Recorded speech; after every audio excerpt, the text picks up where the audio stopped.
आज का टॉपिक है हमारा parenting types. Generally parenting types 4 तरीके के होते हैं। तो पहला पेरेंटिंग टाइप आता है अनइन्वॉल्व पेरेंट। इसे नेग्लेक्टफुल पेरेंटिंग भी बोला जाता है, क्योंकि इसमें माँ बाप बच्चे के साथ टाइम स्पेंड नहीं करते। वो नहीं केयर करते कि बच्चा क्या कर रहा है, क्या नहीं कर रहा है। उन्हें नहीं पता होता कि होमवर्क बच्चे ने किया है नहीं किया, उसके स्कूल में क्या चल रहा है। ना वो बच्चे को कोई गाइडेंस देते हैं, ना वो बच्चे पे कोई ध्यान देते हैं या अटेंशन देते हैं। पहले ऐसे एग्जाम्पल्स होते थे कि माँ बाप का काम सिर्फ इतना होता था कि बच्चा खाना खा रहा है या नहीं खा रहा है, बाकी सब कुछ वो केयर नहीं करते। बच्चा कुछ भी कर रहा है, उन्हें उससे कोई मतलब नहीं पड़ता था। अब एक चीज़ और भी है कि आजकल के माँ बाप जैसे बच्चे के साथ तो होते हैं, लेकिन वो पूरा टाइम मोबाइल में बिजी रहते हैं। तो वो पेरेंट्स भी अनइन्वॉल्व और नेग्लेक्टेड पेरेंटिंग में ही आते हैं।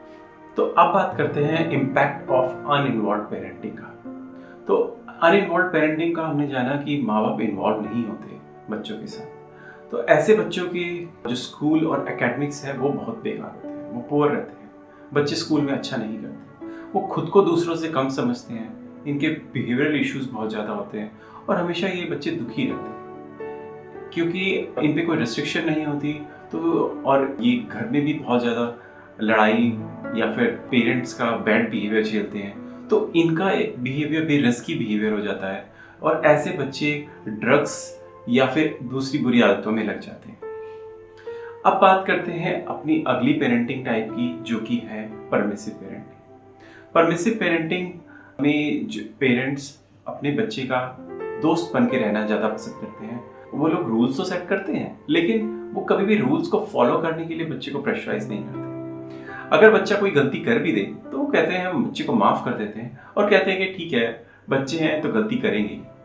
क्लासिकल एग्जाम्पल परमिसिव पेरेंटिंग का हम देखते हैं DDLJ मूवी में, जब शाहरुख खान फेल हो जाता है और अनुपम खेर जी कहते हैं कि ठीक है, कोई बात नहीं, हमारे तो यहाँ सभी फेल होते आए हैं। बच्चे के लिए कोई गाइडेंस, कोई रूल्स या कोई पॉजिटिव डायरेक्शन सेट नहीं करते। उनका मानना है कि ज़िंदगी एंजॉय करने के लिए है और आप सिर्फ लाइफ एंजॉय करें। पर ऐसी पेरेंटिंग का इम्पैक्ट क्या होता है बच्चों पर, अब वो जानते हैं।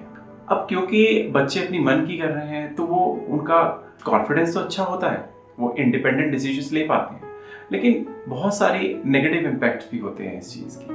अब पहला तो ये है कि अगर उनको कोई रूल्स फॉलो नहीं करना पड़ रहा है या फिर पेरेंट्स पढ़ाई करने के लिए नहीं कह रहे हैं, तो डेफिनेटली वो पढ़ाई में बहुत पुअर करते हैं।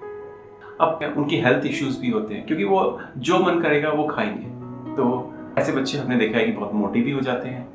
और अगला ये है कि ऐसे बच्चे दूसरों की फीलिंग्स के बारे में भी ज़्यादा कदर नहीं करते। ऐसे बच्चों के बिहेवियरल इश्यूज भी बहुत ज़्यादा होते हैं। वो रिस्पेक्ट नहीं करेंगे, वो लोग आपके साथ भी अच्छा बिहेव नहीं करेंगे बड़े होने पर। अब बात करते हैं अपनी अगली पेरेंटिंग की तरफ, थर्ड पेरेंटिंग टाइप, जो कि है अथॉरिटेरियन पेरेंटिंग। अथॉरिटेरियन पेरेंटिंग जैसे कि नाम है, इसमें माँ बाप बच्चे के साथ बहुत ही स्ट्रिक्ट रहते हैं। उनका मानना होता है कि जो उन्होंने रूल्स बना दिए वो बच्चे को फॉलो करने ही पड़ेंगे।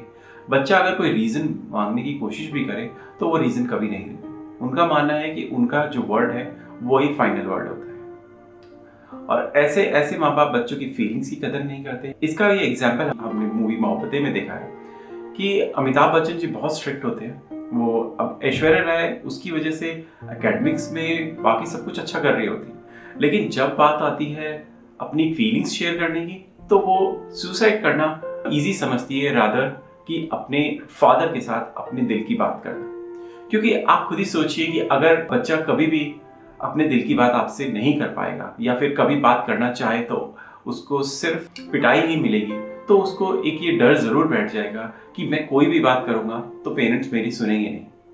इसीलिए ऐसे पेरेंटिंग में हमने देखा है कि बच्चों का और पेरेंट्स का जो रिलेशन है वो बहुत ही ज़्यादा डिस्टेंस बढ़ जाता है। अब बात करते हैं इम्पैक्ट की। अब ऐसे पेरेंटिंग में तो एकेडमिक्स में वो भले ही अच्छा करें, लेकिन उनकी सेल्फ एस्टीम, जो सेल्फ वर्थ है, वो बहुत ज़्यादा कम रहती है। वो लोग सोशली भी इतना ज़्यादा लोगों से नहीं कनेक्ट कर पाते। वो लोग अपने आप को भी दूसरों से कम समझते हैं। तो आइए बात करते हैं अब अपनी आखिरी पेरेंटिंग टाइप, जो कि है अथॉरिटेटिव पेरेंटिंग।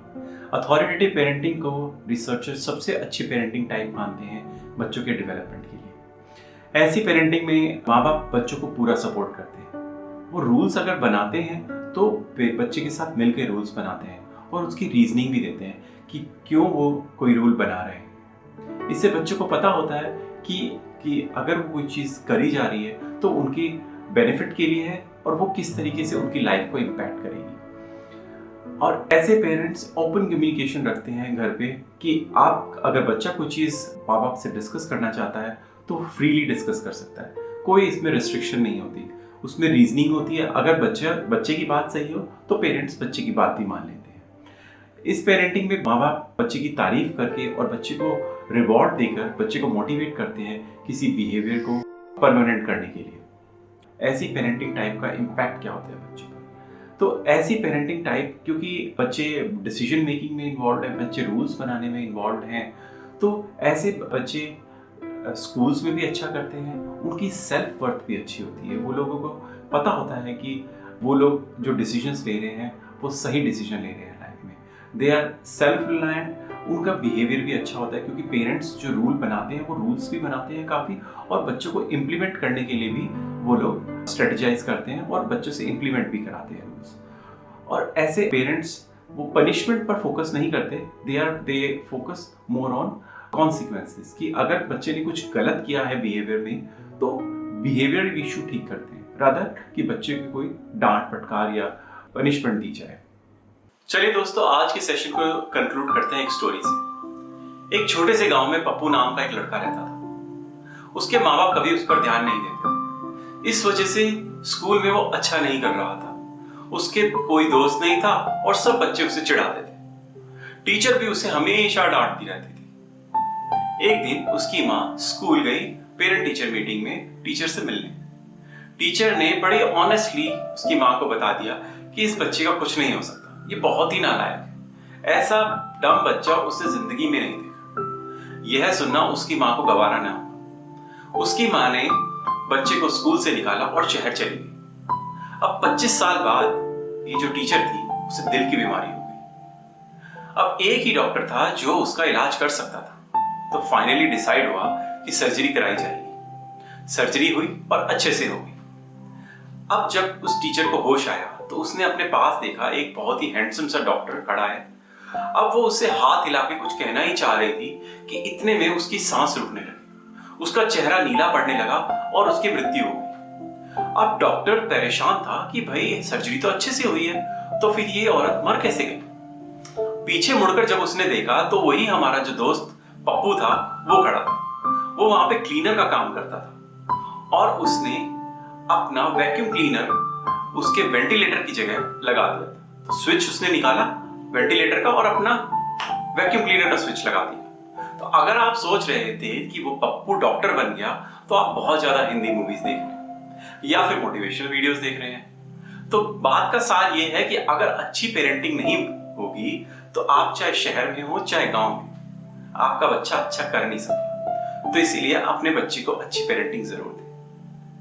तो दोस्तों, अगर आपको आज का सेशन अच्छा लगा तो जरूर सब्सक्राइब करें हमारी वीडियो, क्योंकि हम हर हफ्ते आपके लिए नई वीडियोस लेके आते रहेंगे। तो दोस्तों, आज के लिए इतना ही। नमस्कार।